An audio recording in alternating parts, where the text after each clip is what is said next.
shoot this from a different angle. Video 100. I hope you like the new opening here. I'll probably refine it some more as I get better footage of some of the machining different things. Lathe is back up. It's kind of a kick. I think the guy watched my last video where I was testing out the motor, because he did send some fuses here. It was a kick. He goes, if you want to try 2 3 amps and 2 4 amp fuses. So the board came back gorgeous. The old UHF guy came through again. Board went right into the lathe, fired right up, so can't complain about that. I was able to finish my little hammer set. So now I've got the wood head for just tapping on stuff if I need to move things, and while it's being dial indicated. I got the aluminum head and I got the brass head. And thank you all the people that helped identify this. Turns out this is what was it? It's aluminum, nickel, iron, bronze. It's not even brass. So, but I was told to treat it with a lot of respect, and it machined real easy. So you just can't. You know, I screwed up because I had it poking way out of the chuck trying to chamfer the edge and killed it. I have no idea why that board went out, or what. I didn't get any feedback, unfortunately, on what actually burnt out on the board. But sending me the fuses to lower it is the same thing if the fuse blows as turning the power switch off. So I don't know what to do if it jams again, to hit the power switch or turn the speed control all the way down. Like I said, the motor was humming and I hit the power switch and it never came back. So oh yeah, I never did show, this is the little box for the, when I showed shortwave and the SDR, software defined radio. So it's a pretty teeny little box. I'm sort of happy with it. I'll have to play some more. Static is just tremendous. I wish they had some way of filtering the static out of the program when you're not receiving anything. So that should have been an easy filter to put in the software, I think. So what else do I have? Oh yeah, on the hammer thing. My daughter came over and I was showing her the hammer set, and she showed me on Google Images. She's really excited about this Thor hammer. I guess it's a movie or a TV series, I don't know. But if you look at the intro, the very last thing that I show is I made her a Thor hammer, which I'm going to give her. So I've got it wrapped up over there on the bench. So, alright, for number 100, I thought I'd get into something that I've had a lot of people email me, post comments, asking about CNC. So this video, as you've seen in the title, is everything I did to CNC the mini lathe, and the learning curve I went through, the pitfalls that you're going to get into. So I talked about the hardware, the electronics, and the software. So I hope you like it. Alright, let's give it a go. So all the motors, cables, electronics, everything came from CNC for PC. Did this a long time ago when I very first started. I figured, you know, let me do CNC. And I believe I have a link on the website to the place, but it's easy to find. This motor, because this axis is really easy to move nowadays, even back then, if they had a smaller motor, it would have worked. And this other motor too, I'll say, is way oversized. So making the plate, their website has the mechanical diagrams for this guy.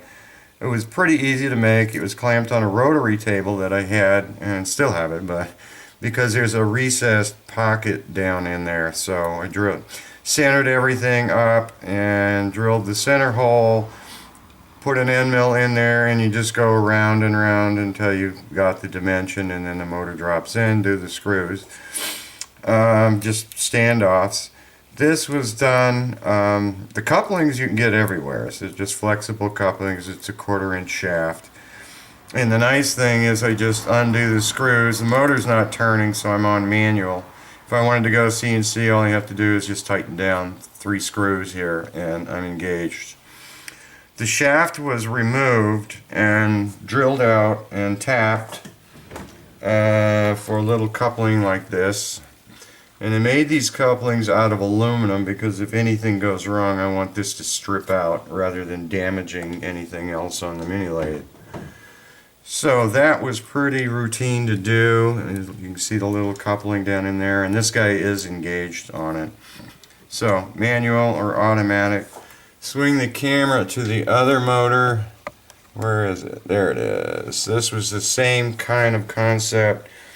Again, back then I didn't have the lead screw down here adjusted, didn't know yet, so it was very hard to move.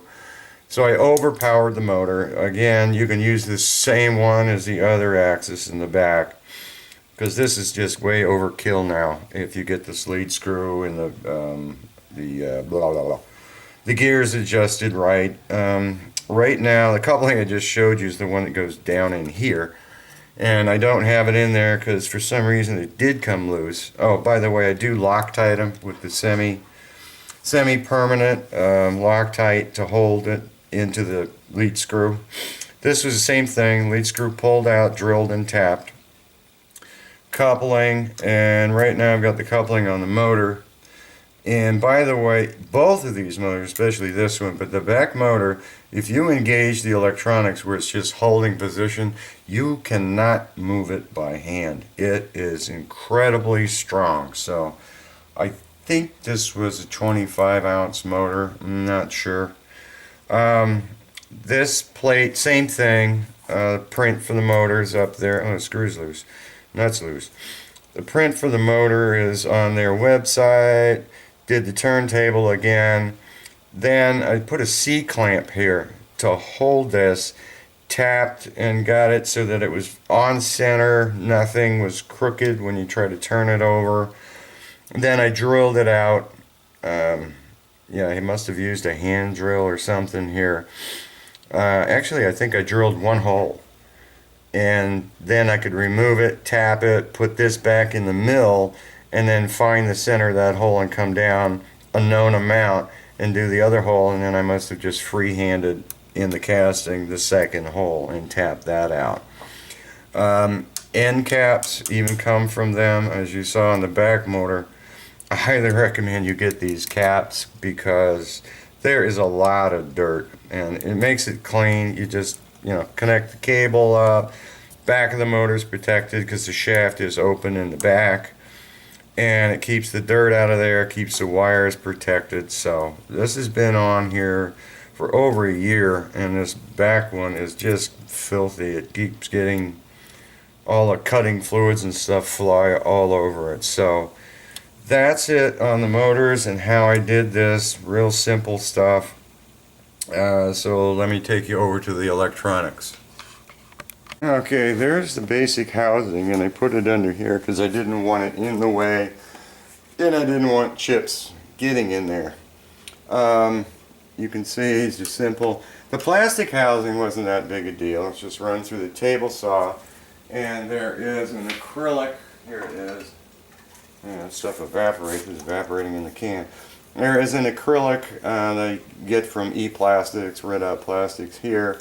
And they're little squeeze bottles that you can seal it all up and stick it together. So it's a nice simple box, and I did design it. You'll see there's a third hole here because I had intentions if I put in the third axis I could CNC the mill, but I'll get into that. Parallel cable. Back then all they had was parallel. There was no USB. And to find a PC now with a parallel port was really difficult because chat rooms keep saying the add-in parallel boards don't work. I did buy a stock parallel PCI board, and yes, it didn't work. So I'll try to bring the camera underneath so you can see the bottom of this thing in electronics. Hopefully that light's pretty good. I'm not sure. It looks kind of good in the camera viewer here. Again, the electronics all came from CNC for PC.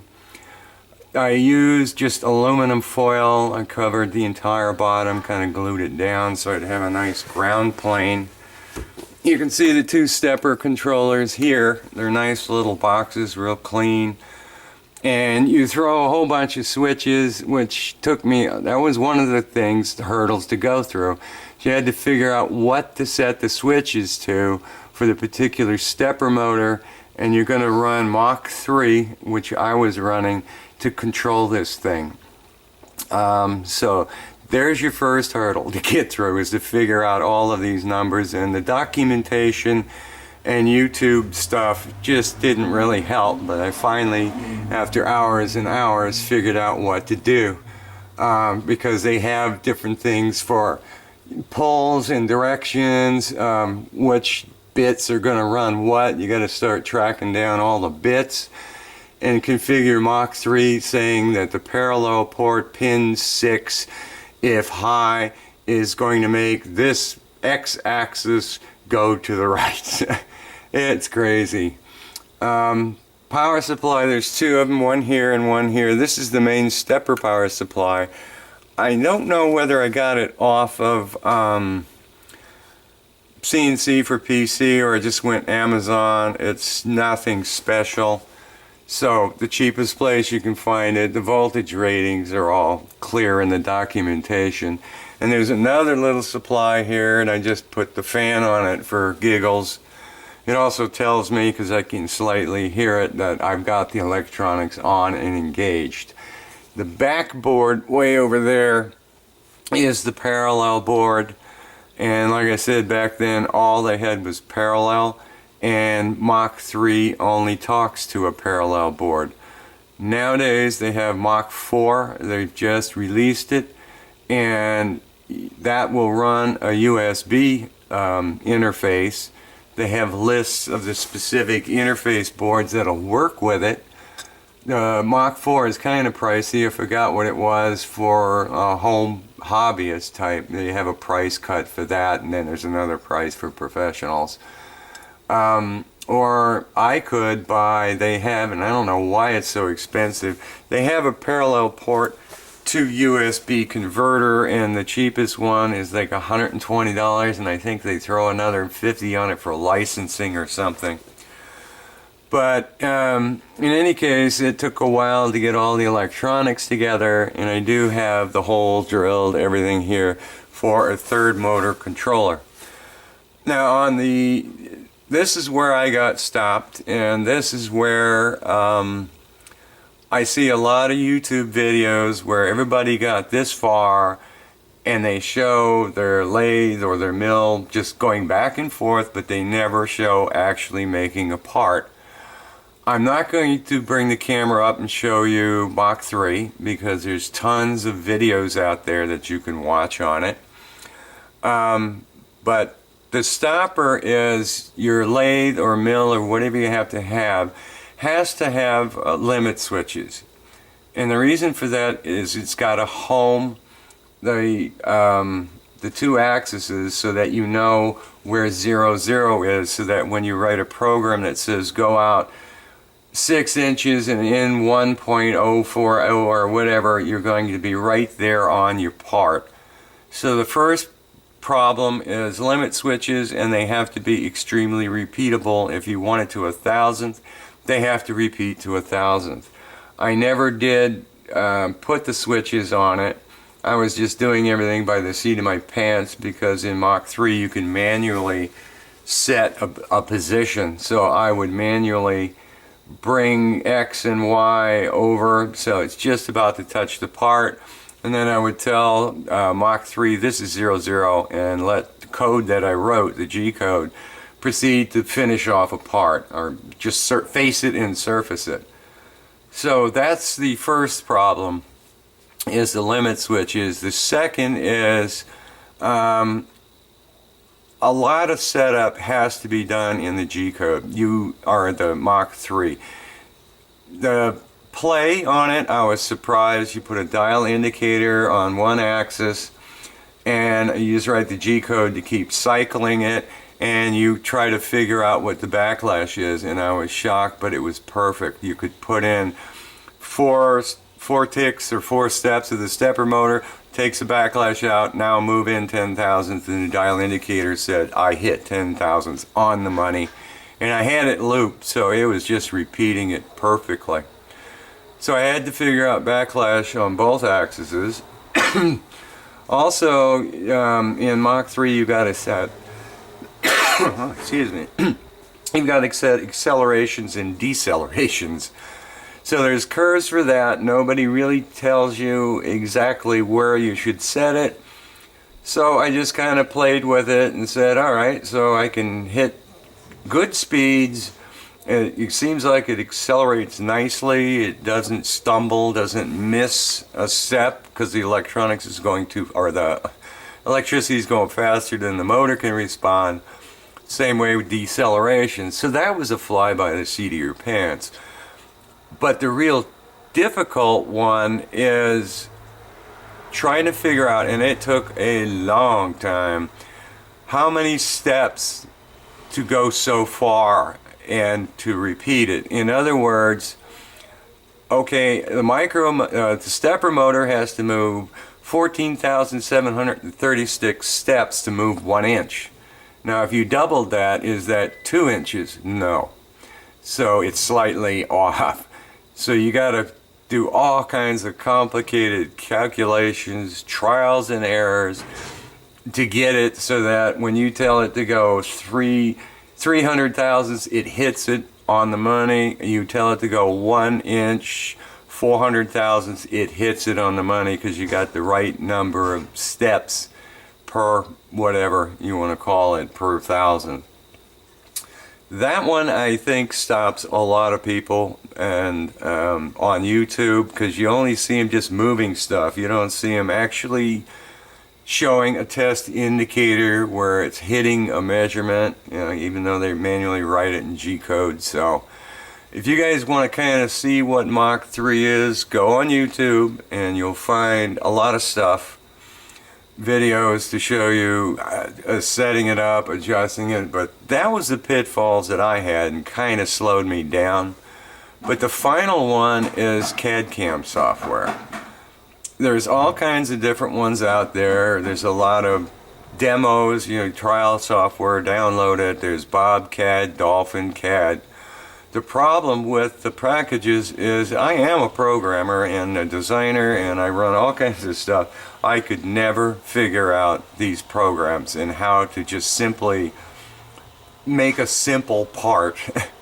It drove me nuts. I even was on the phone with guys at the factory that wrote the program, and they tied into my computer and they were answering my questions point blank, showing me how to do stuff, but that's what flat out stopped me. So if you guys are going to go CNC, be prepared to spend countless hours getting everything together, and then once you've mastered it, you better stay with it, because if you don't, you're going to forget how things work. So that's kind of my 2 cents, I think, summing up everything on CNC. Again, I really wish there was a simple CAD/CAM software, because I did write some G-code, and that's pretty tedious to sit down and learn what all the different codes mean and try different ones and to see how it's working. But so if you guys want to go CNC, good luck. I'm not sure if I'll come on. Actually, I probably would have gone further if this would have been USB, because then I could have sat next to the lathe with a tablet or a laptop and really got into it and watched things move and stuff. So that's my 2 cents worth on CNC. I hope you liked it.